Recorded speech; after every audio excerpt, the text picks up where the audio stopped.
श्री दुर्गा सप्तशती तृतीय अध्याय। सेनापतियों सहित महिषासुर का वध। जगदम्बा के श्री अंगों की कांति उदय काल के सहस्त्रों सूर्यों के समान है। वे लाल रंग की रेशमी साड़ी पहने हुए हैं। उनके गले में मुंडमाला शोभा पा रही है। दोनों स्तनों पर रक्त चंदन का लेप लगा है। वे अपने कर कमलों में जप मालिका विद्या और अभय तथा वर नामक मुद्राएं धारण किए हुए हैं। तीनों नेत्रों से सुशोभित मुखार विंद की शोभा हो रही है। उनके मस्तक पर चंद्रमा के साथ ही रत्नमय मुकुट बंधा हुआ है और वे कमल के आसन पर विराजमान है। ऐसी देवी को मैं भक्ति पूर्वक प्रणाम करता हूँ। ऋषि कहते हैं, दैत्यों की सेना को इस प्रकार तहस नहस होते हुए देख महादैत्य सेनापति चिक्षुर क्रोध में भरकर अंबिका देवी से युद्ध करने के लिए आगे बढ़े। वह असुर रणभूमि में देवी के ऊपर इस प्रकार बाणों की वर्षा करने लगा जैसे बादल मेरुगिरी के शिखर पर पानी की धार बरसा रहे हों। तब देवी ने अपने बाणों से उस बाण समूह को अनायास ही काटकर उसके घोड़ों और सारथी को भी मार डाला। साथ ही उसके धनुष और अत्यंत ऊंची ध्वजा को भी तत्काल काट गिराया। धनुष कट जाने पर उसके अंगों को अपने बाणों से बींध डाला। धनुष, रथ, घोड़े और सारथी के नष्ट हो जाने पर वह असुर ढाल और तलवार लेकर देवी की ओर दौड़ा।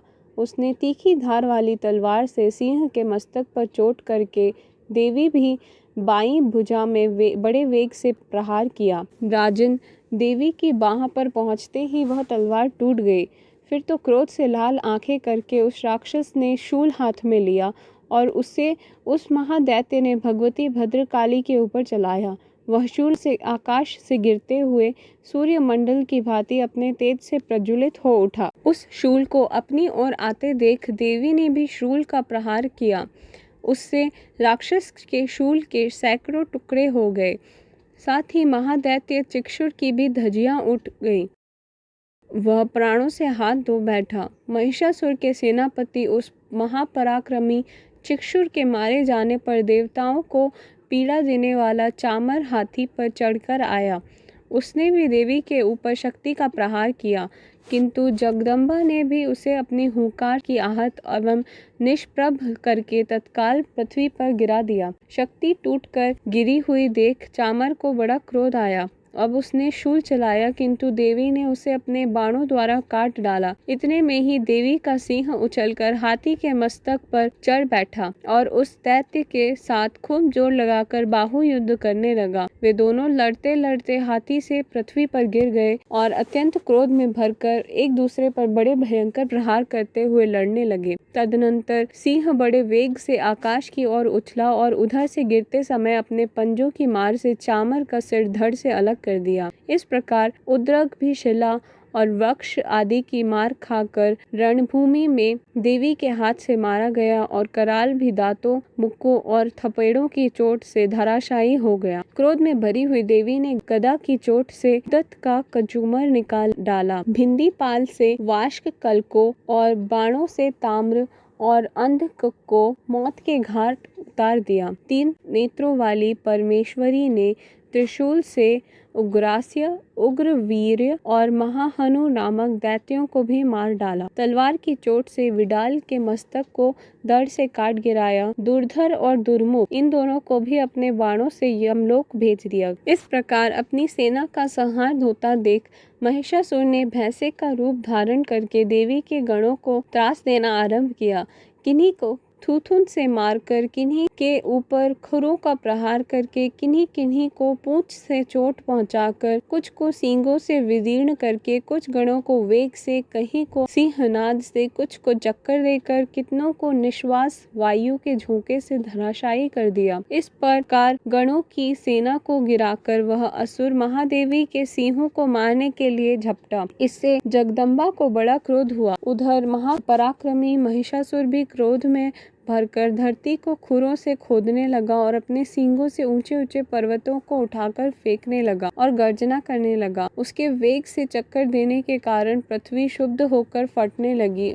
उसकी पूंछ से टकराकर समुद्र सब ओर से धरती को डुबोने लगा। हिलते हुए सींगों के आघात से विदीर्ण होकर बादलों के टुकड़े टुकड़े हो गए। उसकी श्वास की प्रचंड वायु के वेग से सैकड़ों पर्वत आकाश से गिरने लगे। इस प्रकार क्रोध में भरे हुए उस महादैत्य को अपनी ओर आते देख चंडिका ने उसके वध के लिए महान क्रोध किया। उन्होंने पाश फेंक कर उस महान असुर को बांध लिया। उस महासंग्राम में बंध जाने पर उसने भैंसों का रूप त्याग दिया और तत्काल सिंह के रूप में वह प्रकट हो गया। उस अवस्था में जगदम्बा ज्यों ही उसका मस्तक काटने के लिए उद्यत हुई, त्यों ही वह खड्गधारी पुरुष के रूप में दिखाई देने लगा। तब देवी ने तुरंत ही बाणों की वर्षा करके ढाल और तलवार के साथ उस पुरुष को भी बींध डाला। इतने में वह महान गजराज के रूप में पराणित हो गया और अपनी सूंड से देवी के विशाल सिंह को खींचने और गरजने लगा। खींचते समय देवी ने तलवार से उसकी सूंड काट डाली। तब उस महादैत्य ने पुनः भैंसे का शरीर धारण कर लिया और पहले की भांति चराचर प्राणियों सहित तीनों लोकों को व्याकुल करने लगा। तब क्रोध में भरी हुई जगत माता चंडिका का बारंबार उत्तम मुंह मधु का पान करने और लाल आंखें करके हंसने लगी। उधर वह बल पराक्रम से मद से उन्मत्त हुआ राक्षस गरजने लगा और अपने सिंह के सींगों से चंडी के ऊपर पर्वतों को फेंकने लगा। उस समय देवी अपने बाणों के समूहों से उसके फेंके हुए पर्वतों को चूर्ण करती हुई बोली। बोलते समय उनका मुख मधु के मद से लाल हो रहा था और वाणी लड़खड़ा रही थी। देवी ने कहा, ओ मूढ़, मैं जब तक मधु पीती हूँ तब तक तू क्षण भर के लिए खूब गरज ले। मेरे हाथ से यहीं तेरी मृत्यु हो जाने पर अब शीघ्र ही देवता भी गर्जना करेंगे। ऋषि कहते हैं, यूँ कहकर देवी उछली और महादैत्य के ऊपर चढ़ गई। फिर अपने पैर से उसे दबाकर अपने शूल से उसके कंठ में आघात किया। उनके पैर से दबा होने पर महिषासुर अपने मुख से अभी आधे शरीर से ही बाहर निकलने पाया था कि देवी ने अपने प्रभाव से उसे रोक दिया। आधा निकला होने पर भी वह महादैत्य देवी से युद्ध करने लगा। तब देवी ने बहुत ही बड़ी तलवार से उसके मस्तक को काट गिराया। फिर तो हाहाकार करती हुई दैत्यों की सारी सेना भाग गई और संपूर्ण देवता अत्यंत प्रसन्न हुए। देवताओं ने दिव्य महर्षियों के साथ दुर्गा देवी का स्तवन किया। गंधर्व राज ने गाने गाए और अप्सराएं नृत्य करने लगीं। इस प्रकार श्री मार्कंडेय पुराण में सर्वाणिक मनवंतर की कथा के अंतर्गत देवी महात्म्य में महिषासुर वध नामक तीसरा अध्याय पूरा हुआ। धन्यवाद।